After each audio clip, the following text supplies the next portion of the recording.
सत्यराम दादूराम। मित्रों, मेरा जो ये गजट है, ये ब्रह्मांडीय सूक्ष्म ऊर्जा को डिटेक्ट करने वाला जो यंत्र है, ये इस डिवाइस के और इस चार्ट के माध्यम से मुझे किसी व्यक्ति के नाम, उसके पिता का नाम अथवा उसके माता का नाम अगर ज्ञात है, तो चाहे वह व्यक्ति हजारों वर्ष पूर्व हुआ है, तब भी उसकी वर्तमान स्थिति का हमें मालूम चल सकता है कि उसका रिबर्थ हुआ है या उसकी आत्मा घूम रही है, उसकी आत्मा शांत हुई नहीं हुई, अथवा वो किसी अन्य लोक में। इस प्रकार की सब तरह की जानकारी एक तो इससे मिल जाती है। दूसरी बात कि चाहे प्रेतात्मा है चाहे जीवात्मा है, जीवित व्यक्ति है, दोनों ही स्थिति के अंदर उसके अंदर पितृदोष है तो उसका निवारण करना होता है। अगर प्रेतात्मा है तो उसका पितृदोष शांत नहीं करेंगे तब तक उसकी मुक्ति नहीं होती है। और जीवात्मा, जीवित व्यक्ति है, तो उसके पितृदोष का शमन करते हैं तो उसको दान पुण्य, जो पुण्य कर्म वो करता है, उनका उसको लाभ मिलता है, अन्यथा नहीं मिलता। तो यहां मैंने एक आदमी का इसमें नाम लिखा है और उसके पिता का नाम लिखा है इसमें। तो इसको मैं इस पेपर के माध्यम से, इस पेपर से मैं इसमें चार्ट में किस प्रकार टेस्ट चेक करता हूं, ये आपके समक्ष एक डेमोन्स्ट्रेशन के रूप में मैं दे रहा हूं। मैंने इस कागज को इसके ऊपर रख दिया, इस चार्ट के ऊपर। जब तक इसको पेपर को रखने से पहले आप देख लीजिए कि यहाँ क्या स्थिति है। तो इसकी आप देखिए, यहाँ चार्ट के ऊपर किसी भी प्रकार की ऊर्जा आप नहीं देख रहे हैं। अब ये पेपर जैसे ही मैं इस चार्ट के साथ में इसको अटैच कर देता हूं, ये मैंने इसको अटैच कर दिया। अटैच कर दिया तो आप देखेंगे कि यहां पर इस प्रकार की ऊर्जा है, ठीक है। ये इस प्रकार की ऊर्जा हमें यहां मिल रही है, यानी कि ये सबसे पहली बात तो ये पुरुष है, स्त्री नहीं है। ये जिसका भी नाम इस पे लिखा है, ये एक पुरुष का नाम लिखा है, तो पुरुष है। और इसके अंगों पे जैसे हम देखते हैं, किडनी, लीवर, हार्ट, एनक्रियाज, इस जगह पर ऊर्जा है। इसका अर्थ है कि ये व्यक्ति जीवित है, इस ब्रह्मांड के अंदर जीवित अवस्था के अंदर है। फिर इससे चेक करते हैं क्या इसके ऊपर कोई प्रेत दोष है क्या। तो देखिए, जैसे हम इसका स्टमक को जब चेक करते हैं डायग्राम पे, तो यहाँ पर कोई तरह का सिग्नल नहीं मिल रहा है। इसका मतलब इसके ऊपर प्रेत दोष नहीं है। ब्रेन को जहां तक हम देख रहे हैं, ब्रेन में हल्की सी नेगेटिव एनर्जी, यानी कि हो सकता है झूठे मुंह हो या व्यक्ति, या इसने अपनी शुद्धि नहीं की हो, जिस प्रकार से पेशाब करने के बाद में क्या करना चाहिए, किस प्रकार शुद्ध करना चाहिए, नहीं किया होगा। फिर भी इस व्यक्ति को अपने इष्ट देव का नाम लेने मात्र से ये पवित्र हो जाएगा, शुद्ध हो जाएगा। अब इस व्यक्ति के ऊपर पितृदोष है या नहीं, इसके लिए हम ये जो पावर पॉइंट्स का हमने बना रखा है या निर्धारित है, इसके साथ में इस पेपर को जैसे ही रख देते हैं तो इसकी ऊर्जा इस पूरे पे आ जाती है और हमें मालूम चलता है ये सहस्रार चक्र जो कि रुका हुआ है, ये इस बात का द्योतक है कि भाई पितृदोष है इस व्यक्ति के अंदर। तो हम इसके पितृदोष को निवारण कर देते हैं। पितृदोष दरअसल भ्रम में नहीं पड़े। पितृदोष नाम से, पितृदोष का अर्थ कभी भी ये नहीं है कि उसका पिता या उसका दादा शांत होगा तो वही दोष उसमें आते, नहीं। पूर्व जन्म के, भगवान श्री कृष्ण ने कहा ना, कर्मानुबंधी नहीं मनुष्य लोग है, तो कर्म का अनुबंध लेकर के व्यक्ति मनुष्य लोक में आता है।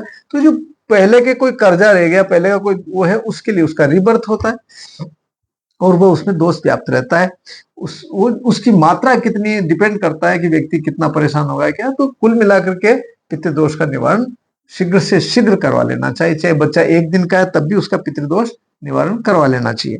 तो अब इसका हम पितृदोष निवारण करते हैं, तो उसके लिए क्या करेंगे, ये यहाँ अभिमंत्रित मैंने एक पात्र लिया है, ये जो आप देख रहे हैं, इसको अभिमंत्रित करना है मुझे। ये एक, जिसको हम अमान दस्ता बोलते हैं, दरअसल ये हैवी है और इसमें वेट की जरूरत होती है। जितना ज्यादा भारी चीज होती है मेटल की, उसके ऊपर वो उन प्रेतों को अथवा जो पित्र हैं उनको उसके ऊपर उतार दिया जाता है और फिर उसको समय के अनुसार उसकी पूजा करके, उसमें समय लगता है पूजा करके, और इसको विधि विधान है उसका एक अलग से, जिससे कि इसकी सदगति हो जाए इनकी। लेकिन ये व्यक्ति इमीडिएट इसको रिलीफ मिल जाएगी, इसको इमीडिएट रिलीफ मिल जाएगी पितृदोष से। तो अब उसके लिए देखिए, अभी आप इस लोहे का जो ये कंटेनर ये दिख रहा है, अमानदस्ता कहेंगे जो भी कुछ है, ये इसको जब स्पर्श करते हैं तो आप देखिए यहाँ पर इस प्रकार की ऊर्जा है। अब इसको हम अभिमंत्रित कर लेते हैं सबसे पहले।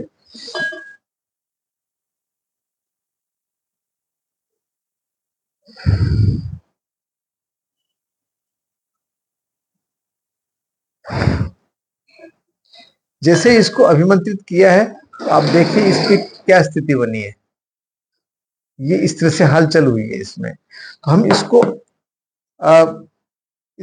इसको और पवित्र करेंगे। अब पवित्र करेंगे तो इसकी क्या स्थिति होती है आप देखेंगे।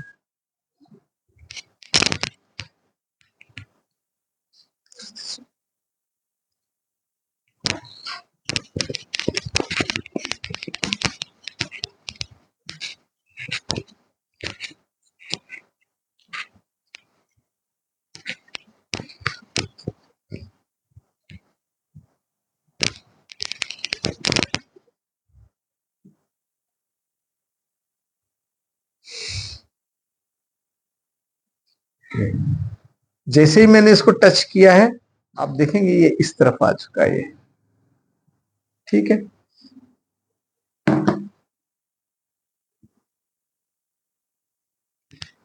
तो आपने देखा कि ये हमारे इस तरफ ये इसकी मूवमेंट हो चुकी है, मेरे दाहिने हाथ की ओर ये घूम गया। तो ये इसके अंदर वह योग्यता उत्पन्न हो चुकी है कि ये प्रेत दोष को अथवा पितृदोष को अपने अंदर आकर्षित कर सके। इसको हमने यहाँ स्पष्ट कर दिया सहस्त्रार चक्र को, और अब मंत्र के साथ में ये सारी ऊर्जा इसके ऊपर उतार देंगे।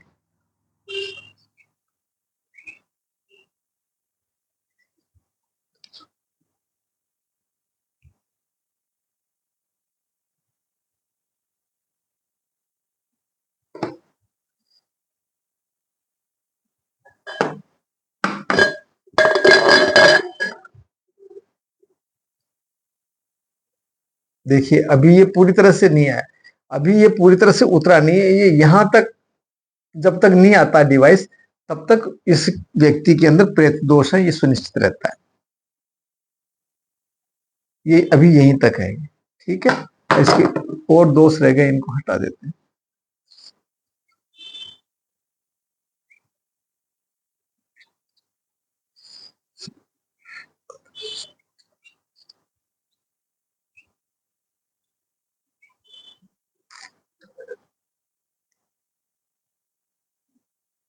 ये ये अभी भी यहीं पर है, यानी कि इसकी तादाद और ज्यादा है।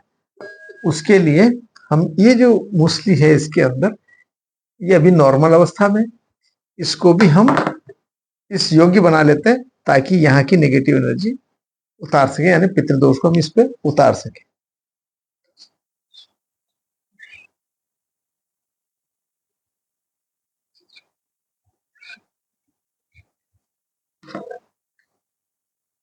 ये आप देख रहे हैं। अब ये आ, यहां पर जो दोष है, यहां पर जो नेगेटिव एनर्जी है पितृदोष के कारण, अभी देखिए आप, ये अभी इतना है, लगभग 25% अभी इसके ऊपर और पितृदोष व्याप्त है। तो इसको हम इससे ऊपर उतार लेते हैं।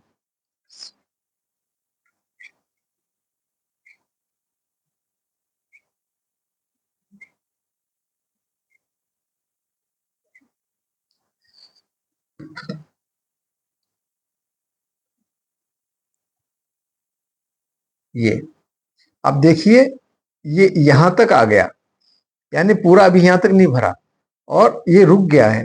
तो इसका अर्थ है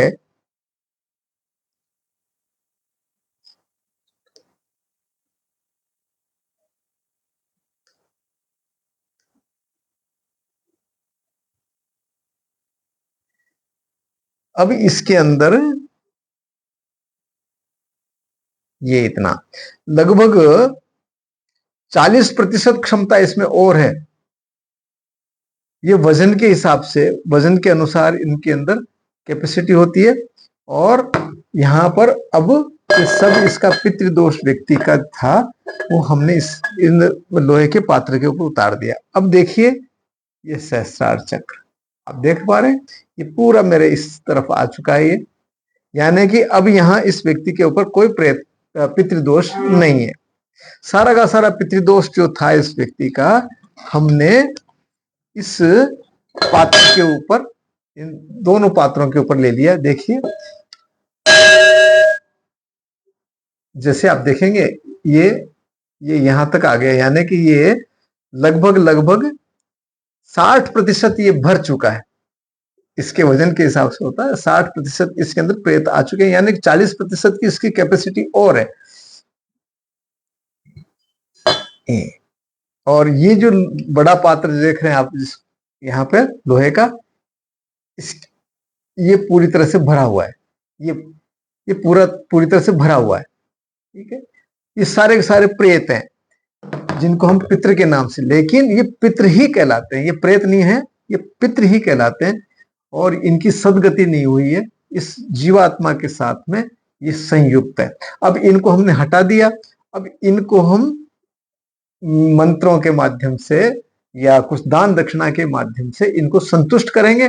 संतुष्ट करते ही ये पवित्र हो जाएंगे, अर्थात हमारा जो डिवाइस है उसके अनुसार ये इधर आ जाएंगे। ये जो अभी इस तरफ आ रहे हैं, इस तरफ की ऊर्जा यानी कि ये प्रेत की ऊर्जा, उसको ये फिर इस प्रकार प्रदर्शन करेंगे।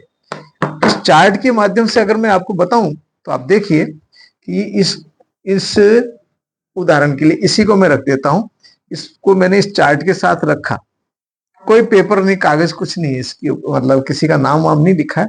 अब इनकी प्रकृति देखिए, तो जैसे ही हम स्टमक के डायग्राम को टच करते हैं तो ये इधर आ गया, ब्रेन को टच करते हैं तो ये इधर आ गया, जेनाइटल ऑर्गन को जब चेक करते हैं तो ये इधर आ गया, और फीमेल जेनाइटल को अगर टच करते हैं तो इधर आ गया। यानी कि पुरुष पितृदोष और स्त्री पितृदोष ये इस पर व्याप्त है। तो पहले ही इस डायग्राम के ऊपर ये क्यों नहीं आए? क्योंकि इनका जो वास है वो सहस्रार चक्र, जो यहाँ पर सहस्रार चक्र है अपना, उस सहस्रार चक्र में ये प्रवेश करके रहते हैं। इनकी मात्रा जैसे जैसे ज्यादा बढ़ती जाती है, ये उस पर उतना उतना टॉक्सिन छोड़ते हैं, जहर छोड़ते हैं शरीर के अंदर, और उससे कई प्रकार की बीमारियां पैदा होती हैं। और इस सब के अलावा व्यक्ति के अंदर कई प्रकार की कुंठाएं जागृत हो जाती है, उसका स्वभाव बदल सकता है, उसकी जो कहना चाहिए, जैसे अगर व्यक्ति नशाखोर नहीं है तो नशाखोर बन जाएगा। तो जितने भी नशाखोर होते हैं व्यक्ति, जो नशा करने की जिनमें आदत होती है, ड्रग एडिक्ट्स जितने भी होते हैं, उनके अंदर पितृदोष का प्रेशर, उसका दबाव बढ़ा हुआ रहता है हमेशा। तो इसको हटाने के बाद में एक मनुष्य, सामान्य मनुष्य व्यक्ति बन जाता है। तो ये देखा आपने पितृदोष के निवारण का तरीका। और अब ये जो यहां रह गया है, ये व्यक्ति, जैसे मैंने इसको रिमूव किया, अब इसका कैसे निराकरण करना क्या है, एक प्रोसेस है लंबा, वो मैं करता रहूंगा। लेकिन ये जो व्यक्ति, जो मेरे पास में जिस व्यक्ति का ये संदेश था और जिसके ऊपर ये पितृदोष था, अभी इसके ऊपर कोई पितृदोष नहीं है, ये उसका सहस्रार चक्र जो कि बिल्कुल पूरी तरह से निर्मल हो चुका है। मित्रों, ये वीडियो कैसा लगा? अगर अच्छा लगा, आपको उपयोगी लगा, तो आप लाइक कीजिए, शेयर कीजिए और बेल आइकन को एक्टिवेट कीजिए। मेरे से अगर कोई इस संबंध में या कोई तरह की आपकी क्वारी हो, कोई आध्यात्मिक कोई प्रश्न हो, आपका आध्यात्मिक कोई विशेष प्रश्न हो, हालांकि मैं चिकित्सक हूं, चिकित्सा के बारे में बात कर सकता हूं, लेकिन चिकित्सक तो अनेक है। अगर आध्यात्मिक कोई आपका क्वारी है, आध्यात्मिक कोई प्रश्न है आपका, तो आप सहजता से बात कीजिए। सुबह 7 बजे से सायं 9 बजे तक, सुबह 9 बजे से लेकर सायं 7 बजे तक मैं अवेलेबल हूँ। मेरा मोबाइल नंबर है 7976817954, 7976817954। मैं doctor Swami Keshav Das, distance healer and parapsychologist.